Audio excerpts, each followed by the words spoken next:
What's up, folks? This is Justin Garcia, aka Master Chim, author, creator of the TRIBALNOMICS system and book, and welcome to this video. This video is going to be one of those videos that I do, and when I do it, I'm excited about doing it, and as I'm preparing for it, I'm like, gee, what's going to happen as a result of this? Am I going to say something that is going to make people so emotional that they're not going to listen to the points I am attempting to make at the same time? Or are people going to listen? It's an ongoing thing. It's my own process. But regardless, whenever I'm in a situation like that, I still always make the video, right? So Cain Velasquez fucked up a long time ago. I know it's a little bit of a triggering, clickbaity type of title, but it is a statement that I agree with. Now, this is a very, very emotionally charged topic and event and situation. So I understand the gravity of that, and I will do my best, as always, to allow that to sort of inform how I'm handling this information. So let me start off with, before I even get into what my take on anything is, what happened, right? So on my computer screen here, I have now, if you haven't heard about what happened, I am not going to do a bullet point by bullet point summary of every single event that has occurred so far. I'm going to summarize and try and touch on the things that I think will pretty much stay set in stone when everything's sort of out and the record is open for everybody to see.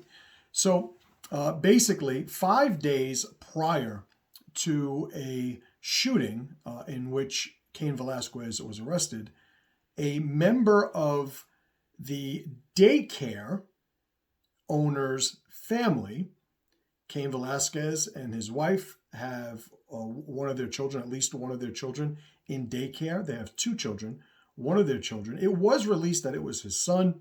The media had removed that after that, I guess, to try and preserve or at least create at that point, the anonymity. But that's what it was released as, not really, I would say, significant to the grand scheme of things, but this is just the information that's out there. So there was a woman and her husband. They owned a daycare. Their adult son lived in the house. I understand did not work in the daycare.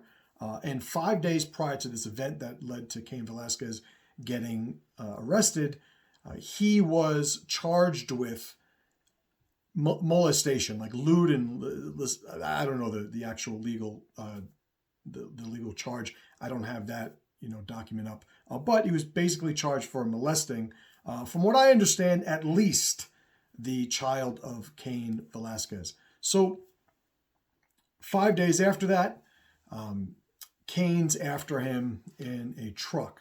Now, worth noting, the accused molester was arrested and released on his own recognizance, given an ankle monitor and told to stay home. He's not allowed to be anywhere like within 100 yards of children until I think this thing is resolved or until the next court date. I don't know when that court date is. I think it might be like April, right? So something like that. Again, not really relevant. The fact that he was arrested and let out was relevant. When the date is, not so much. So he's let out.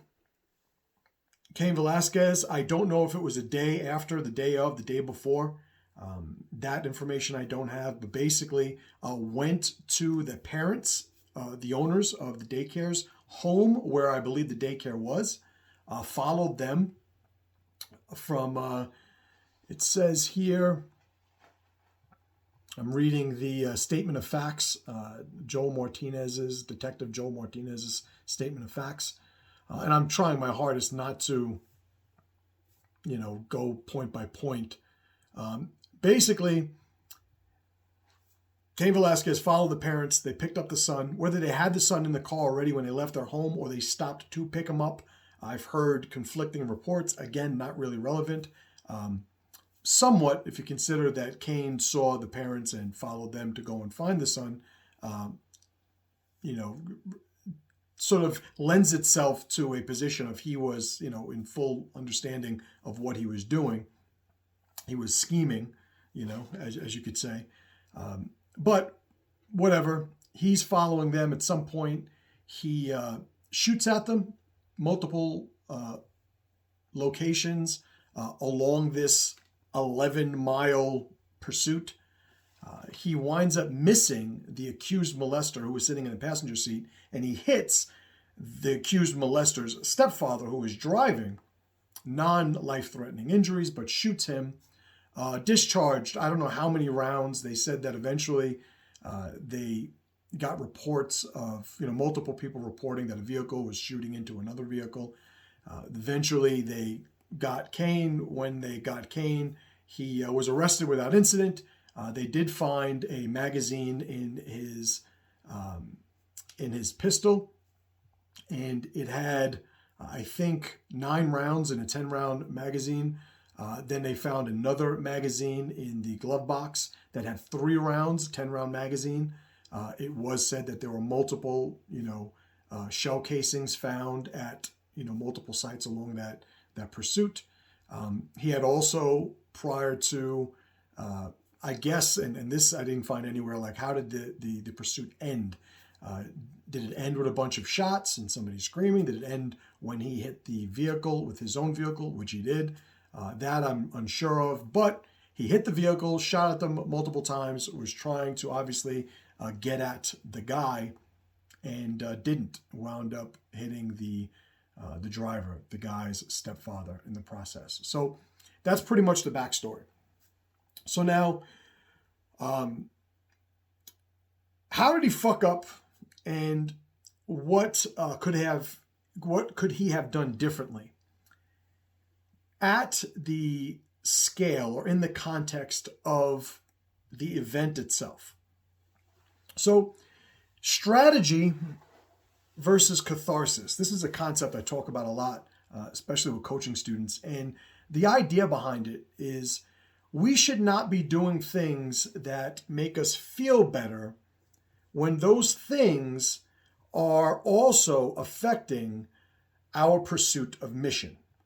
Right? So if you have somebody that, and I'm going to make up a ridiculous analogy, if you have somebody that needs to count to 10 before he turns his wheel in a car, as he's driving, it's not going to take long before he has an accident, right?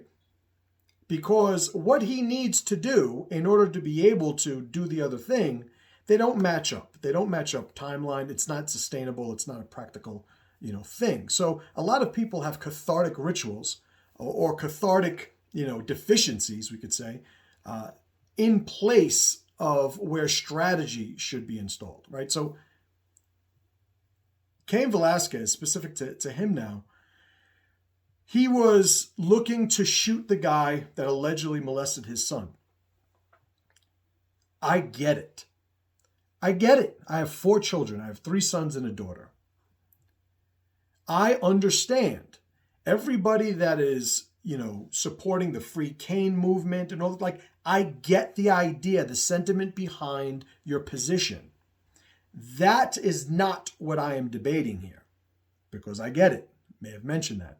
What I am asking the validity of, or trying to assess the validity of, is did he go about that the right way? So I don't want to sound too devious or, anything that I say, I am not encouraging anybody to do anything violent. Right, YouTube? But what I am going to say is a guy allegedly molested his son. Now, mind you, I say allegedly because my exposure to the information, pretty much requires me to say allegedly because, again, this is a charge that was put against this man, but there's a process that we have. Like, I don't know.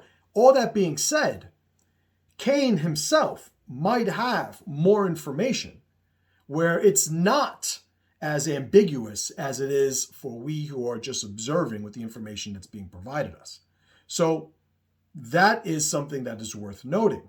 So when I say that, is that this one aspect of this, point about could he have done things differently in that, event, that point of the guy, may not have done the thing in the first place, we understand that I'm saying that in the context of somebody who doesn't have any more information that was put out. Cain may very well have. So this may not have been an issue for him. If he was not sure, then it lends itself disfavorably to my overall opinion of how he handled it, with the other things that I will mention in a moment. So did he know that the guy definitely did it? If he did, then that's one thing that, hey, off the table, he knew, right? So now you got to ask yourself, well, what is the answer? What are you trying to accomplish, right? Is this guy an ongoing threat, right? Is this sort of prevention? Is this revenge? What is your mission? What is it you're trying to accomplish? If it is that this guy is a molester and he is a danger, then it is probably the least out of all these incredibly emotional, positions that he must have been in. This is probably the least of them, if we have to sort of create a hierarchy of which positions are more emotional than others. If he's thinking this guy's a danger and I have to eliminate that danger, is there a better way to do it? If that was his position, is there a better way he could have gone about handling the situation? I don't think anybody would debate. Of course. What could he have done? And again, I'm not encouraging any violence. I'm just making observations, maybe based on precedents, a little bit of logic, combining the two of them, whatever. Historical precedents, not precedents of experience. If I am going to eliminate somebody who is a threat, who needs to be eliminated because of the status of who he is a threat, he needs to go. Am I going to expose myself to the consequences of being accused and charged with everything that wound up transpiring? Could it have been done a little bit better? Well, yeah. And I don't mean the guy to to be the sort of Monday morning quarterback yelling, well, he should have shot, the officer should have shot the guy in the leg. I'm not saying any of that. That's not where I'm coming from. My point is, should he have shot into a car that was driving while he was driving? No, I think it's pretty easy to say no, right? And again, we're operating, okay, this guy's trying to eliminate a threat. Well, why should you have not done that? Well, number one, I don't know if you guys have ever shot pistols before. I have. Pistol shooting is hard. Pistol shooting's hard if you are moving, and I've shot from a vehicle at a stationary target. It is hard. When you are now moving and the target is moving, it I can only imagine becomes harder. The whole point is the certainty that one has when firing into a moving vehicle from a moving vehicle with a pistol is hard enough, right? That there is no certainty there. To add to the fact that there may be other people in the vehicle just compounds the issues, right? So we could, I think, say that, because we don't know if Cain knew that there were other people in the car, we don't know. Maybe he did, maybe he didn't. I don't know. Maybe he saw him in the passenger seat. The rounds there, I think they found 1 or 2 rounds in the door, and it was on the passenger door that happened to be where the guy was sitting. So maybe Cain didn't make visual contact, which would imply that, okay, he must not be driving since he is in the passenger seat and the vehicle is driving, right? So did he know that the mother was in the back seat? I don't know. I don't know if the windows were tinted, but this is a logical thing, right? So if he was trying to eliminate the threat, he could have done it much more tactically than he wound up doing. How that could have happened? Well, I'm not going to speculate and design a fucking assassination, but what I will say is the way he handled it, I think we could comfortably say it could have been done a little bit more strategically, right? So let's say it wasn't just eliminate the threat. Let's say it was this guy molested my child, and I need to shoot him to show my family, maybe my tribe, that I am willing to shoot somebody in order to retaliate for the action, as sort of I am the bringer of the consequence. this person needs to have this done because he did this thing, and by my, code, my personal code, my tribal code, he needs to go.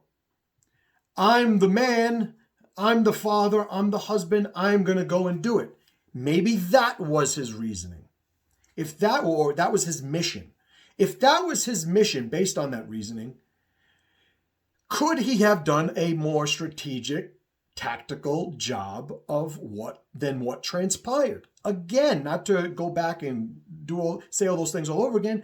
Yes, I think it's pretty easily stated that, yeah, he should have, or could have done something better if it was his job to basically, put one in the guy's head.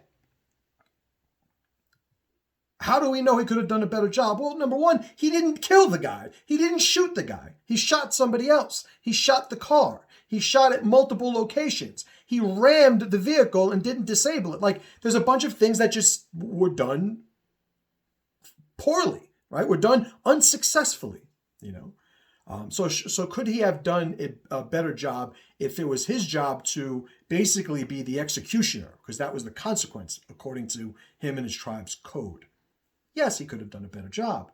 So the last position he could have had, and there could be more than this, but just to sort of create a little bit of a spectrum and explain the points that I'm trying to make, the last position is the guy who molested his son was just released from prison, and he was in an absolute rage that this guy was released from prison, and maybe the rage was fueled also by an expectation of the guy potentially getting away with it. And there was an emotional rage that he had to go and respond to cathartically, and it culminated in what transpired. So now we ask, could he have done a better job? Well, if the idea was to just act out on your rage, he was doing a good job of that the whole way, right? If he was looking to sort of get it out of his system, he was doing a good job of that. But he wound up not shooting the guy he was trying to shoot. He wound up, I would say, potentially not killing the guy he was intending to kill. Again, I have 4 kids. I get it. I am not arguing against the validity of that sentiment.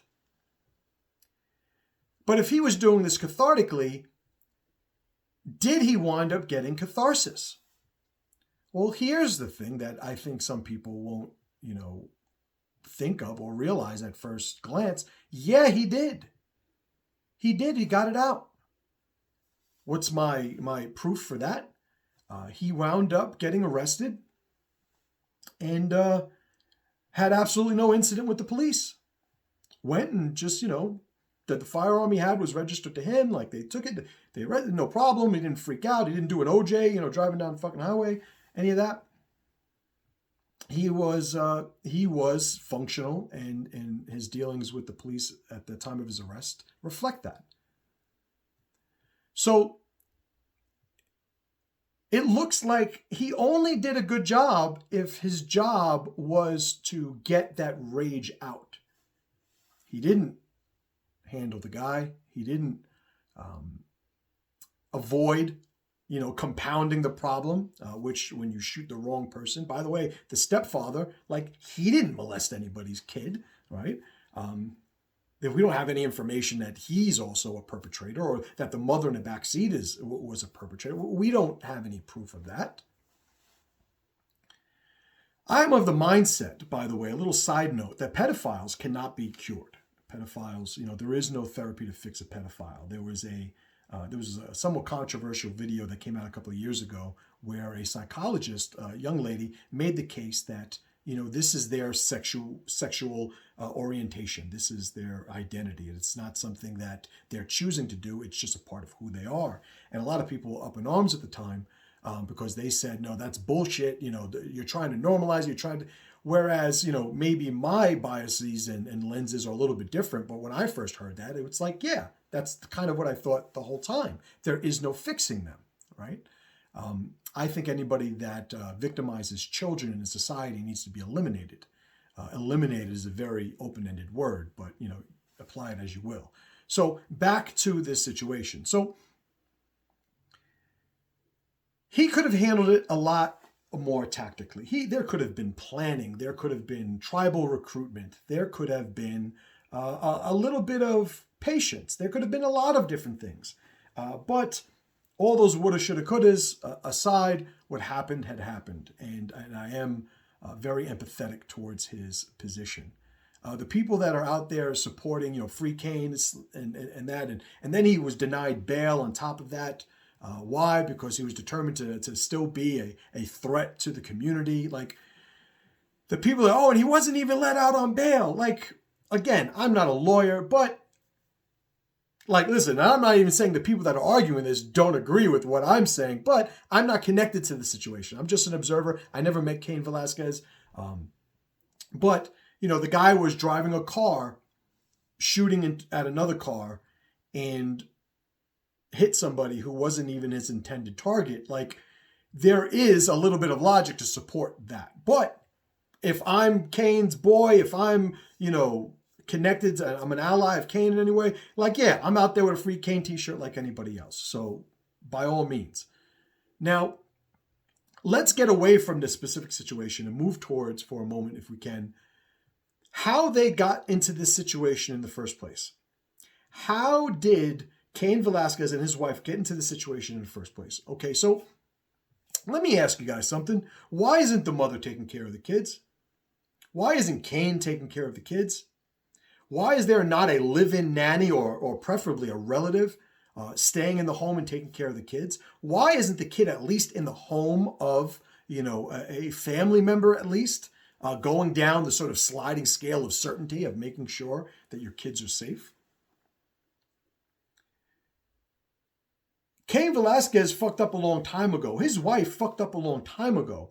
When I say that, this is specifically what I'm referring to. Why is your child at a daycare? Now, I understand you guys are going to say, "Oh, so what? We're not supposed to bring, our kids to daycares now? We're not supposed to." Well, listen, you do whatever the fuck you want. I'm responsible for my kids. But what I will say is every decision that you make has a potential consequence. Any vulnerability or danger, potential cost or consequence of the decisions you make has with it a corresponding probability. There are some decisions that we make that have high probabilities for the outcomes we want. There's some decisions we make that have very low probabilities based on the outcomes we want. If you don't want your child to be molested, okay, that's your mission. You don't want your child to be molested.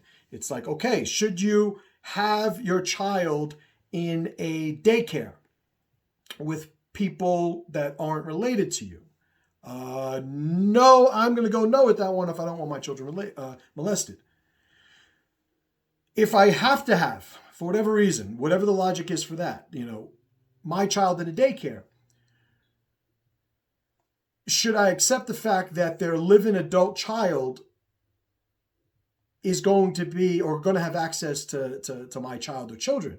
No, I do not want that guy to have access to my child. Like, I could go down the list, and these are things, and again, I remember when Tuan Tom Kyer and I had a conversation going over the concept of there are no victims, only volunteers.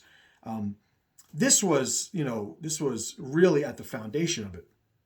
This idea that, it's not victim blaming to say that one who eventually suffered some sort of consequence made decisions along the way that could have been made differently. And that is exactly what I'm saying now, because I'm not talking about Cain Velasquez and his wife. Like, they're in a fucked up situation. The whole purpose of even articulating this is for you, me, anybody else who's observing this and trying to get some power out of it, trying to get some lessons out of it, right? Some guidance, some wisdom even. We should try and take inventory of all the things that are part of our life, especially concerning the people we care for, the people that we're obligated to protect.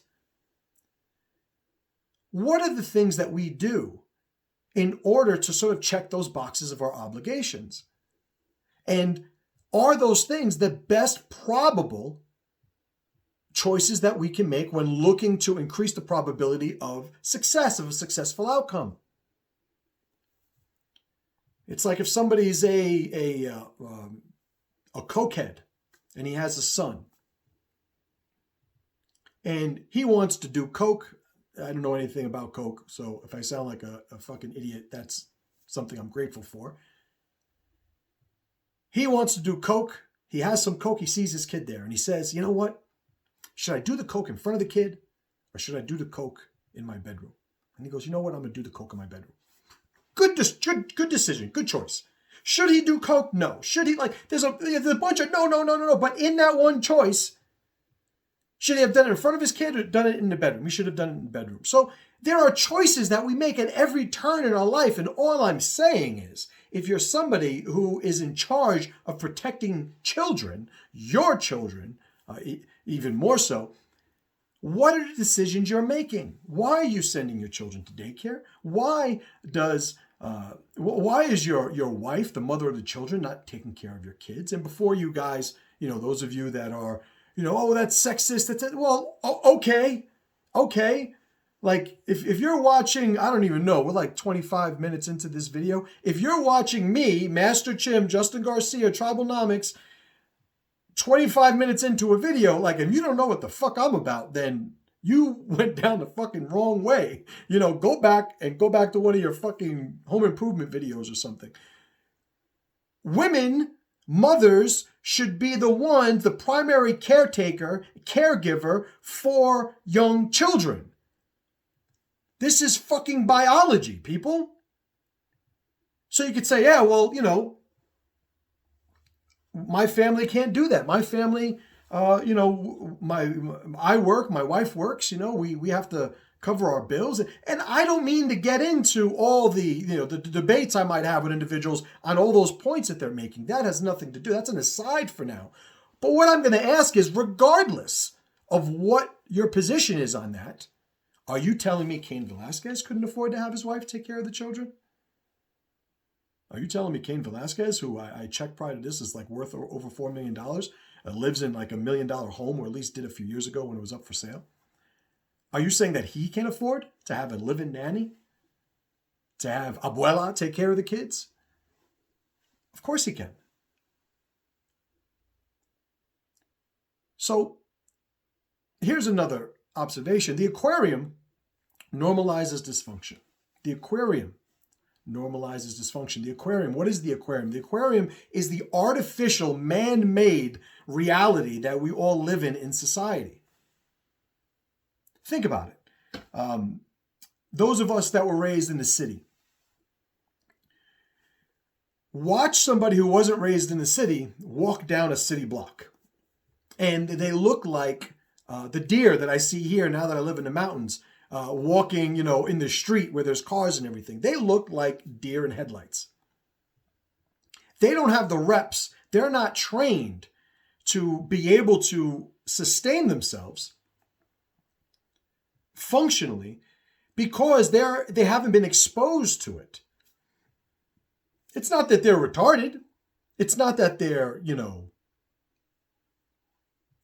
just dysfunctional people in general. It's that they have never acquired the skills to exist in this artificial setting.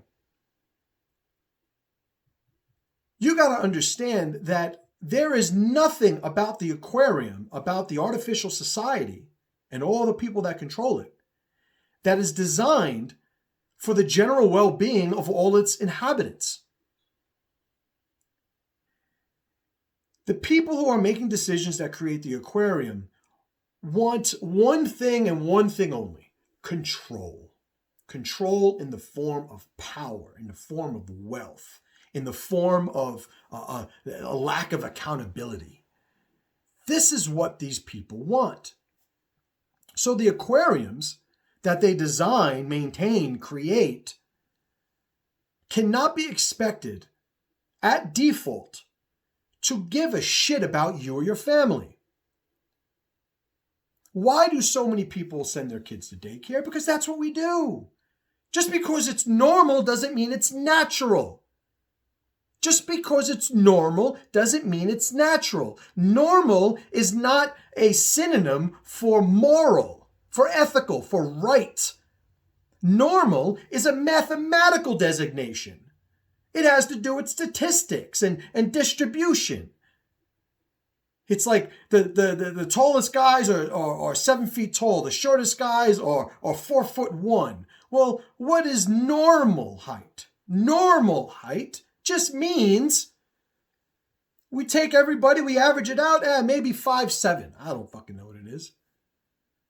But does that mean if you're not 5'7", that you're not natural?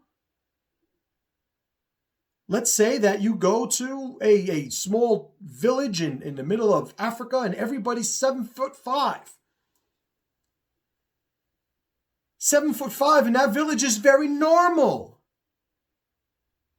But then you find out they live right next to a fucking power plant that's been putting something in the water and they're 7'5" because of the effects of that. Then you realize, oh, their height, it's not natural. Something artificial participated in a development and it's not natural. But you go to that village, it's normal.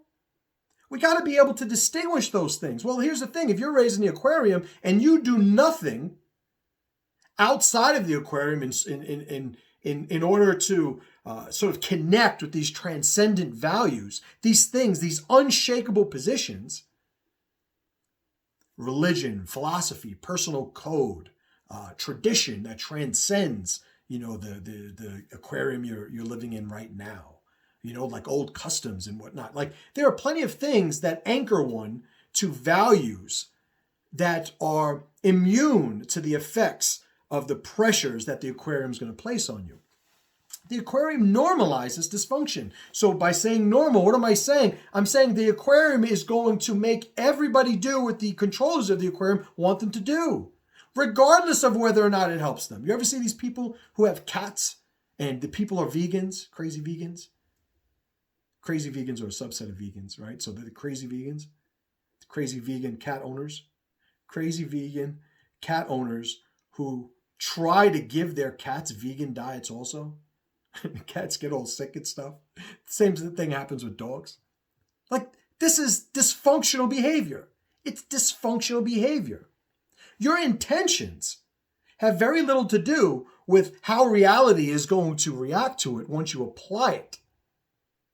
So the people who send their children to daycare, it's very normal. It's very normal. But if we're talking about that probability scale that I had mentioned earlier, if we're trying to increase the probability of our children not being molested, of our children being safe, of our children, keeping that spark that children have, like, do we send them to a building full of strangers and just, hope for the best? A great Sayak Kali saying, hope is not a plan. Hope is not a plan. It's, oh, well, my kids, my kids are okay. I really trust the lady. I really trust the lady. No, they're really good. I trust them. I've known them forever. As if going to a daycare with a molester, the guy opens the door and takes your child and you say, oh, have a good day. And the guy before closing the door goes, I don't know, feeling kind of horny. Like, what the fuck do you think? They advertise that they're going to molest your children? These are decisions that don't belong in their fucking hands. By the way, the daycare where the Velasquez's child was, I don't know if it was children, if it was just the one child, they got inspected. They got inspected, I think, as recently as January. Basically, the husband and wife passed background checks. The son also, I believe, passed a background check because he was a resident of the home, even though he wasn't participating. But part of the background check is that you have to, or the licensing or the security, whatever, they need to check everybody individually who's there. And he passed. It's like, sometimes this shit's going to happen no matter what you do. And the whole thing is, if we're going to learn a lesson from it, could we have done things differently? So do I think that the Velasquezes could have done something differently? Well, obviously. They could have done something a long time ago differently. Do I think Cain on the day of, could he have done things differently, strategically, tactically? Of course. Again, I'm not encouraging any violence or anything like that. But here's the thing that goes along with that. I hope for the best for the Velasquez family. I hope that Cain gets off. Shit, OJ got off. I hope Cain gets off. I hope that he finds a way to get put in front of a jury that is so empathetic to his position that they wind up saying no, temporary insanity. Like, I don't know how it's going to happen, but I hope that everything's fine. I hope the guy, if in fact he did molest the child, I hope he gets taken care of, as I do every pedophile. Final lesson. If there's a moral to the story, let's say it's this. Know the cost before you make the purchase. Know the cost before you make the purchase. If you don't know the cost, you're being impulsive. You're being irresponsible. You have a plan, but your plan is based on hope. I appreciate you guys watching. If you guys enjoy this, do the like, subscribe, hit the notification bell and everything. I'm trying to get this party started again. I ran into some problems with YouTube a couple years ago, but we've since resolved them to at least a functional level of alliance. And I do these breakdown videos quite often with coaching students and other areas in which I work, and I'd like to do more of them here. So if you did enjoy it, please, like I said, like, subscribe, everything. Let me know what you thought about it, whether you agree with me, disagree with me. No death threats, if you're going to put them in the comments, just no death threats, because I got to remove them because it's just not a good look. And I wouldn't want you to get in trouble with YouTube either. But this is a hot topic, and it's something that, these types of situations intrigue me because I get to sort of meditate on all the dynamics involved. But I appreciate you guys watching it. Let me not continue to ramble on, and I will see you guys on the next video that I make. And as always, brothers and sisters, pressure to power.